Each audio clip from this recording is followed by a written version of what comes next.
Hello students, मैं अंजलि पयाल स्वागत करती हूँ आपका आईसीटी वर्चुअल क्लासरूम देहरादून से।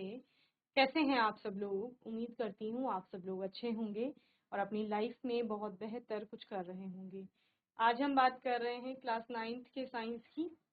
जैसा कि आप लोग जानते हैं, चैप्टर चल रहा है is matter around us pure, यानी कि क्या हमारे आसपास के पदार्थ शुद्ध हैं। तो केमिकल क्लासिफिकेशन को पढ़ने के बाद हमने यहाँ पर बात की थी कि मिक्सचर में जो पार्टिकल का साइज है उसके बेस पर हम अलग अलग टाइप के मिक्सचर्स को पढ़ते हैं, जैसे सोल्यूशन हो गया, सस्पेंशन एंड कोलॉइडल सोल्यूशन, जिसमें हम सोल्यूशन को लेके चल रहे थे। देन सोल्यूशन को पढ़ने के बाद आपने बोला कि सॉल्युबिलिटी पढ़ते हैं। सॉल्युबिलिटी पढ़ी यानी विलेयता क्या होती है, और विलेयता के आधार पर विलयन के प्रकार हम लोग देख रहे थे। ठीक है, तो जिसमें हमने 3 टाइप के सोल्यूशंस पर बात की थी। तो इसमें हमने बहुत सारे टॉपिक्स को पढ़ा था। तो यहाँ पर हमने फैक्टर अफेक्टिंग सॉल्युबिलिटी पढ़ा था, विलेयता को प्रभावित करने वाले कारक।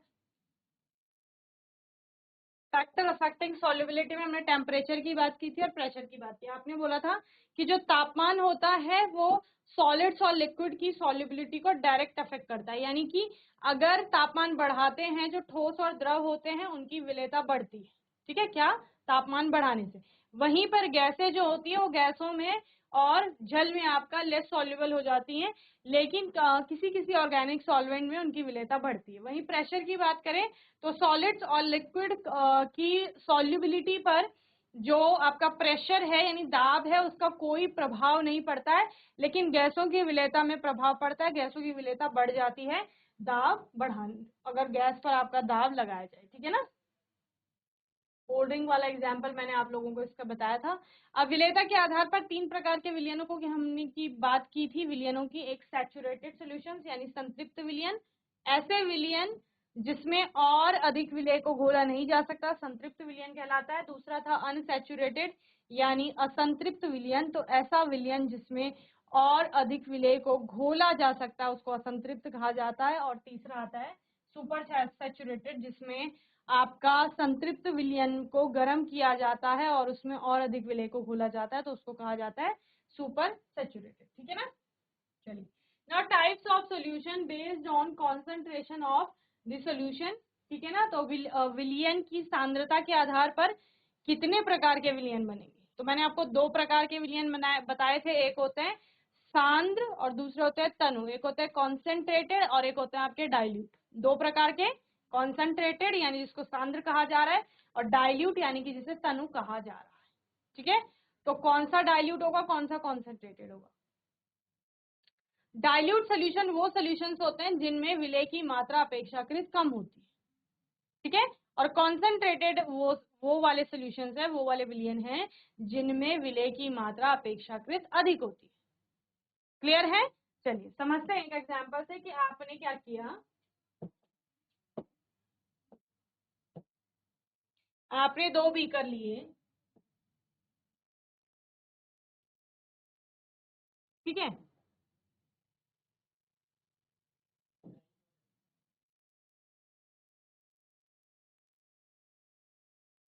2 बीकर लिए, दोनों में आपने 100 ml वाटर लिया।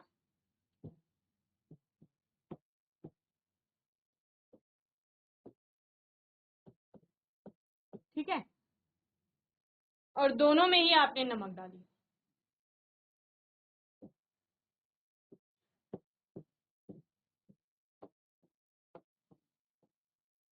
इसमें आपने सपोज 2 ग्राम डाली और इसमें आपने 10 ग्राम डाली। तो ये वाला जो है जिसमें अपेक्षाकृत विलेय की मात्रा कम है उसको कहा जाएगा आपका डाइल्यूट सॉल्यूशन। ठीक है, और जिसमें अपेक्षाकृत विलेय की मात्रा अधिक है उसको कहा जाएगा कॉन्संट्रेट सॉल्यूशन।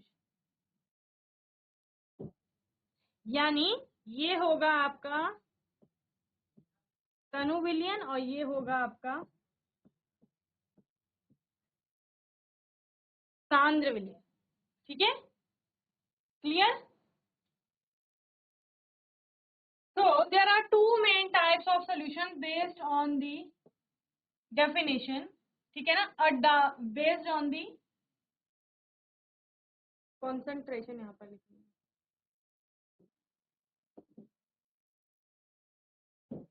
ठीक है।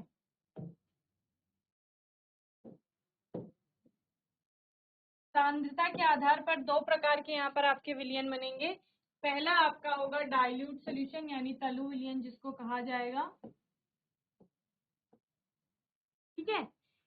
A dilute solution is a solution that contains a small amount of solute, जिसमें कम मात्रा में आपका विलेय उपस्थित है। सल्यूट जहां पर अपेक्षाकृत रिलेटिवली स्मॉल अमाउंट में प्रेजेंट है उसको क्या कहा जा रहा है, डाइल्यूट सोल्यूशन कहा जा रहा है, okay. And a concentrated solution is a solution that contains a lot of solute and more amount of solute। क्या कहा जाएगा इसमें, जहां पर कम अमाउंट में आपका सल्यूट सल्यूट सल्यूट, किसकी बात हो रही है, विलेय की बात हो रही है। किसकी बात हो रही है, विलेय। विलेय जो कि क्या था, चीनी और पानी के केस में चीनी को विलेय माना, नमक और पानी के घोल में नमक को विलेय माना, तो उसी विलेय की बात हो रही है। उस विलेय की मात्रा से ही हम क्या बोल रहे थे कि सांद्रता है विलयन में, विलेय की जो मात्रा है वही विलयन की सांद्रता है। तो विलेय की मात्रा कम तो विलयन का प्रकार तनु विलयन यानी डाइल्यूट सोल्यूशन, और विलेय की मात्रा अधिक तो विलयन कैसा होगा आपका, सांद्र होगा यानी concentrated one, okay. So the concentrated solution is a solution that contains a lot of solute और more amount of solute, okay, जिसमें अपेक्षाकृत अधिक और relatively more amount of solute present है, उसको कहा जा रहा है आपका सांद्र विलयन, ओके। तो तनु विलयन में विलेय की मात्रा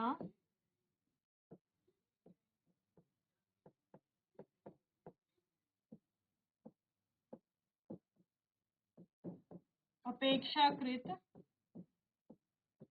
कम, ठीक है, और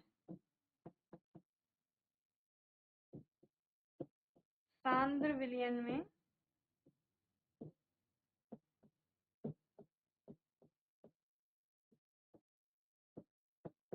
विलेय की मात्रा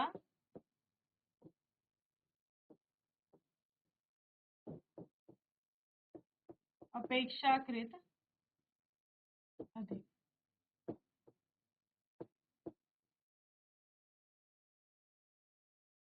चलिए, अब इस विलयन में आपने बोला विलयन में विलेय की मात्रा है और उसको हम सांद्रता कह रहे हैं, ठीक है। अपेक्षाकृत कम है तो उसको तनु विलयन कह रहे हैं, अपेक्षाकृत अधिक है तो उसको सांद्र विलयन बोल रहे हैं। अब सांद्रता को व्यक्त करेंगे मात्रात्मक रूप से, ये तो आप गुणात्मक रूप से बता रहे हैं कि कहीं पर कम है कहीं पर ज्यादा है, तो कम है तो तनु विलयन बोल रहे हैं, ज्यादा है तो सांद्र विलयन बोल रहे हैं।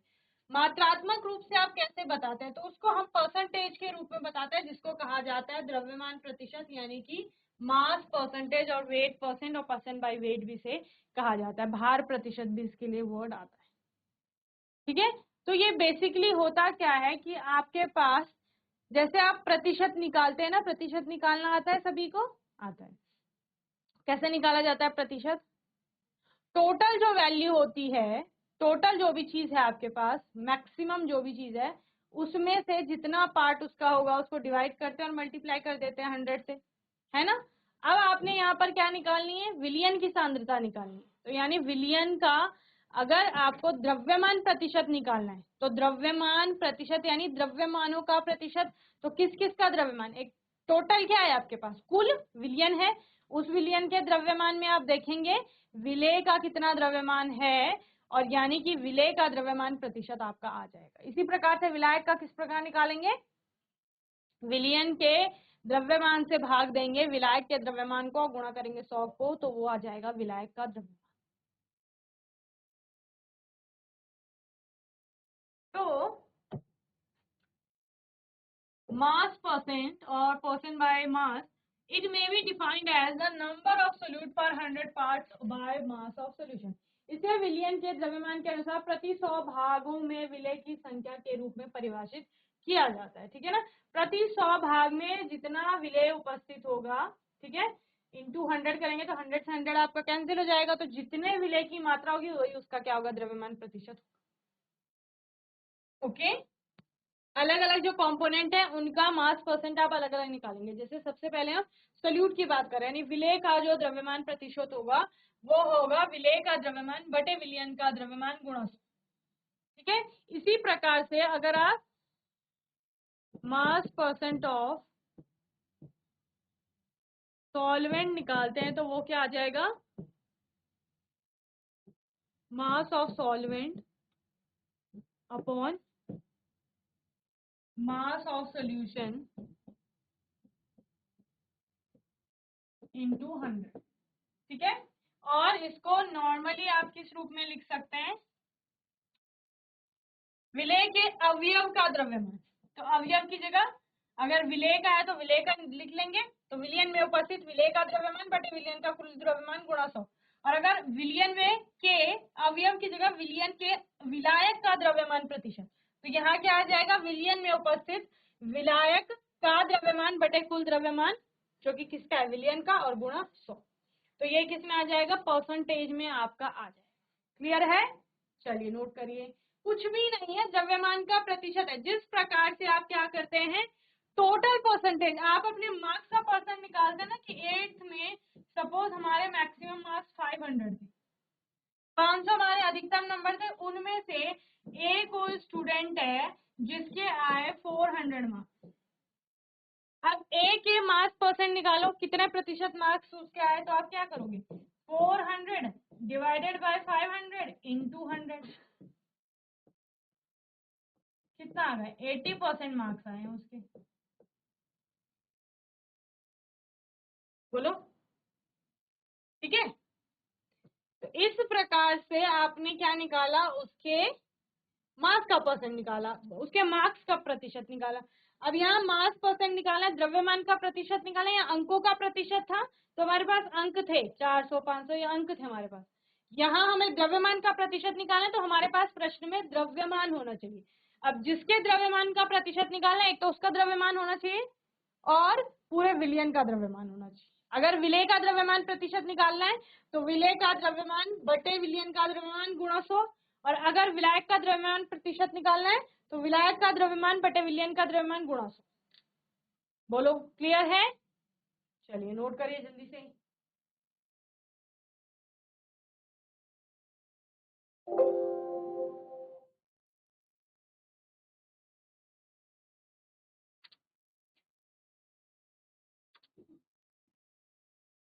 चलिए एक न्यूमेरिकल करते हैं। ठीक है, what is the concentration,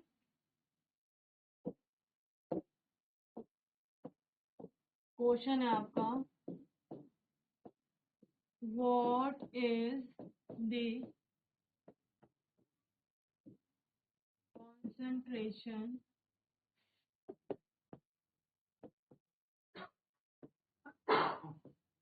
in terms of mass percent, in terms of mass percent of a solution in which 40 gram salt dissolved in 200 ml of water. Salt is dissolved 200 ml, dissolved in 200 ml of water. ठीक है, चलिए करिए solution, हल निकालिए। क्या क्या दिया गया है आपको, mass of solute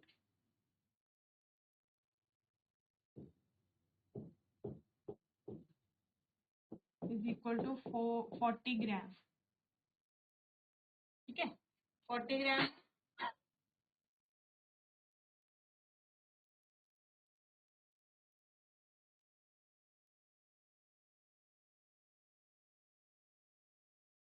and 1 ml of water contains 1 gram, or we can say 1 ml of water has a mass of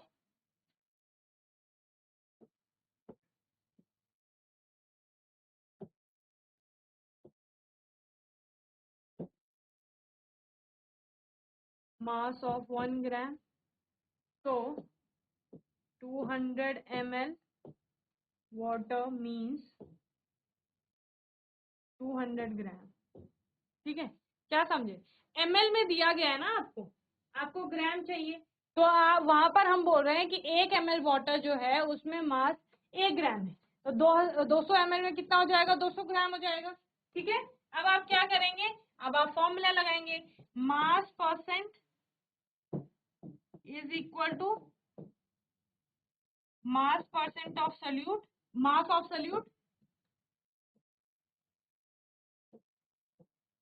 mass of solute divided by mass of solvent into 100। यहाँ पर सोल्यूट आपका सॉल्ट है और यहाँ पर solvent क्या है? H2O, यानी कि वाटर है, और इनटू 100। तो क्या करेंगे आप? Is equal to mass of solvent की जगह क्या आएगा? मास ऑफ सोल्यूशन आएगा, सोल्यूशन।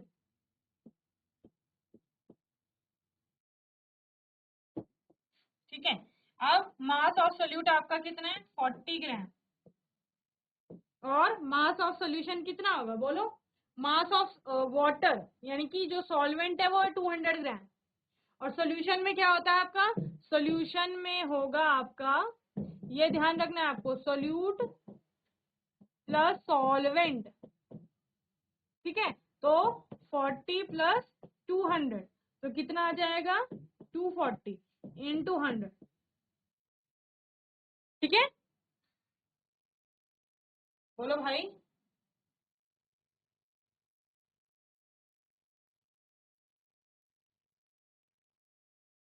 तो इसको कैलकुलेट कर लेंगे आप लोग, आंसर आ जाएगा परसेंटेज।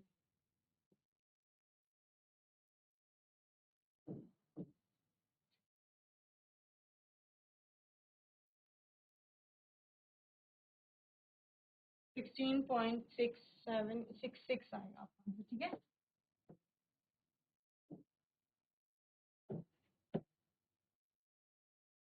इस प्रकार के न्यूमेरिकल, बस आपको ये टर्म याद रखनी है, मास ऑफ सोल्यूशन है नीचे, सॉल्वेंट नहीं है। कहीं ऐसा कर रहे कि 40 को डिवाइड कर रहे हैं 200। मोस्ट ऑफ द मिस्टेक्स वहीं पर होती हैं जहां पर आप क्या करते हैं? डायरेक्ट विलेय के द्रव्यमान को विलायक से भाग कर देते हैं। समझ रहे हैं?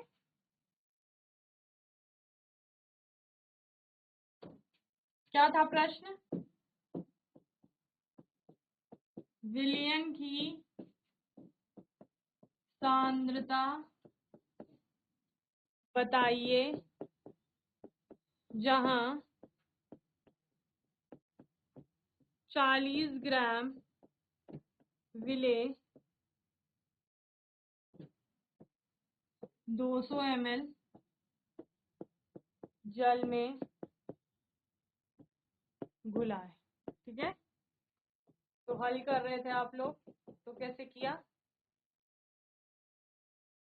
विलेय का द्रव्यमान, लवण है जो कि आपका, बराबर 40 ग्राम,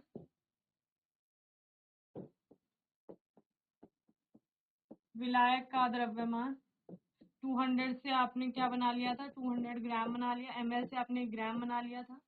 ठीक है, तो द्रव्यमान प्रतिशत बराबर विलेय का द्रव्यमान बटे विलयन का द्रव्यमान गुणा 100।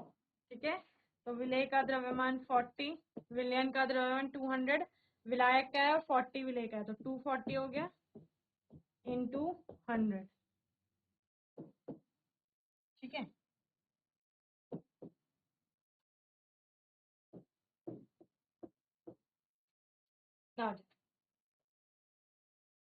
चलिए, तो इस प्रकार से सांद्रता आपकी पूछी जा रही है, विलयन की सांद्रता बताइए कैसे?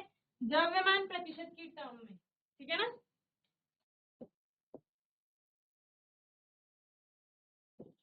द्रव्यमान प्रतिशत के रूप में बताइए जहाँ 40 ग्राम विलेय 200 ml जल में घुला है। ठीक है, चलिए एक और क्वेश्चन है, इसको होमवर्क में करके लाएंगे आप लोग। Find the mass percent of 6 gram sodium hydroxide dissolved in 50 gram of water. Note, since the density of water is nearly 1, this type of question often gives the volume of water in millimeter. Just पहले वाला जो question था वही statement यहाँ पर दी गई है कि क्योंकि आपकी वाटर की डेंसिटी 1 होती है, इसलिए क्या कहा गया है यहाँ पर कि जो आपका द्रव्यमान होगा ml में, उसको आप ग्राम में एज इट इज ले लेते हैं द्रव्यमान की तरह, ठीक है, ताकि आपको ज्यादा कुछ कन्वर्ट ना करना पड़े। तो आपको क्या करना है, सोडियम हाइड्रोक्साइड का द्रव्यमान दिया गया है, NaOH का द्रव्यमान आपको दिया गया है कितना है, 6 ग्राम, और वाटर का द्रव्यमान कितना दिया गया है, 50 ग्राम। ठीक है, अब आपको क्या निकालना है, मास परसेंट निकालना है यहाँ, ठीक है। तो कैसे निकालोगे बताओ, NaOH के द्रव्यमान को भाग दे देंगे किससे, पूरे विलियन के द्रव्यमान से, और गुणा कर देंगे 100, ठीक है ना, बस इतना कर।